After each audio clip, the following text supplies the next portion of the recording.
వెళ్ళాలి సార్. నేనే చేశాను సార్. పూర్తి స్పృహతో, పూర్తి ఆరోగ్యంతో అన్నీ తెలిసి పకడ్బందీగా ప్లాన్ చేసి నేనే జమ్మాను సార్. నేనే చేశాను సార్. దానికి పూర్తి బాధ్యత నాదే సార్. మీరు ఏ శిక్ష విధించినా అంగీకారం సార్. కానీ శిక్ష విధించే ముందు ఒక 2 నిమిషాలు మాట్లాడే ఛాన్స్ దొరుకుతుందా సార్? 2 నిమిషాలు sir, please sir. Thank you sir. Sir, ఒక 50 మంది చంపగానే మీడియా, ప్రభుత్వం, ప్రజలు అదేదో పెద్ద అనుభవం పడ్డట్టు అల్లకల్లారం అయిపోతున్నారు. మన జన్మలకు కారణమై మన రక్తాలు పంచుకొని మన జీవితంలో సగభాగమైన ఆడవాళ్ళ మీద ఎన్ని ఎన్ని ఎన్ని దారుణాలు సార్ నీచాతి నీచంగా క్రూరాతి క్రూరంగా జరుగుతున్నాయి. ఒక్కడైనా పట్టించుకున్నాడా? ప్రశ్నించాడా? నిలదీశాడా? పోనీ ఆ ప్రయత్నమైన చేశాడా? అసలు ఏం జరుగుతుంది మన దేశంలో?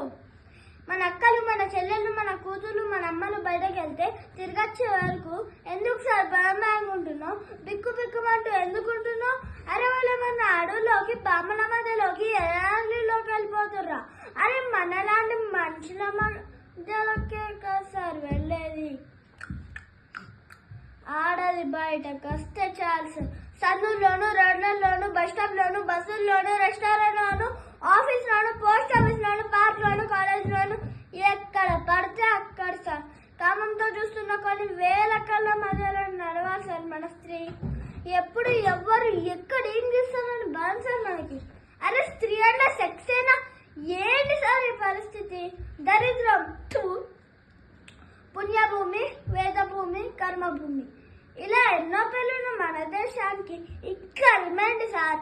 మాతృదేవ భవ అని మొదటి నమస్కారం స్త్రీకే పెట్టమని చెప్పిన మన భారత సంస్కృతి ప్రపంచానికి చాలా నేర్పించింది. కానీ మనకే ఏం నేర్పించలేకపోయింది. ఇదే దేశంలో రావణాసుడు అని ఒక సెక్సువల్ పర్వాన్ని సీతమ్మ తల్లిని ఎత్తుకపోయాడు అని కోతులతో కలిసి వాణివర్ సామ్రాజ్యాన్ని సర్వనాశనం చేసిన రాముడిని చూసి మనం నేర్చుకోవాలి సార్. ఒక ఆడదాన్ని కొంగలాగితే 18 లక్షల మందిని పిచ్చి కుక్కల్ని చంపినట్టు చంపిన మహాభారతంని చూసి మనం నేర్చుకోవాలి సార్. నేర్చుకున్నాం సార్. ఆడవాళ్ళని ఎత్తుకెళ్ళిపోవడం, చీరలు ఆగడం. Great country sir. Salute to my country and my culture. Salute sir.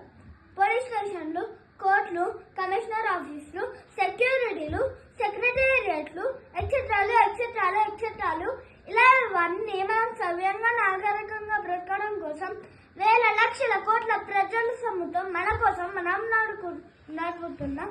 ప్రపంచంలోనే అతిపెద్దదైన డబుల్ ప్రొడ్యూస్ సిస్టమ్ లో ఆడదానికి సేఫ్టీ సార్. మారాలి సార్. ఈ పద్ధతి మారాలి సార్. సార్, మార్పు లేదు. ఆకాశంలో ఉంచి ఊడిపడాలి సార్. మనలో రావాలి సార్. మనందరిలో రావాలి సార్. మన అమ్మను మనల్ని భద్రంగా గడుపులో దాచుకొని కాపాడి కడి పెంచినందుకు కనీస కృతజ్ఞతగా ఈ చుట్టూ ఉన్న ఆడవాళ్ళని గుండెలో పెట్టుకొని కాపాడుకోవాలి సార్. శిక్షలు వేయడం కాదు సార్. మా అందరి చేత పెద్దవాళ్ళ శిక్షలు సాధించాను సార్. నా ఈ ఆడవాళ్ళ అనాగరిక సమాజాన్ని తీసుకెళ్లి మళ్ళీ బడిలో సార్. ఆడవాళ్ళ గురించి చదివించండి సార్. అమ్మతత్వం నేర్పండి సార్. అంతే sir. Thank you sir. Thank you.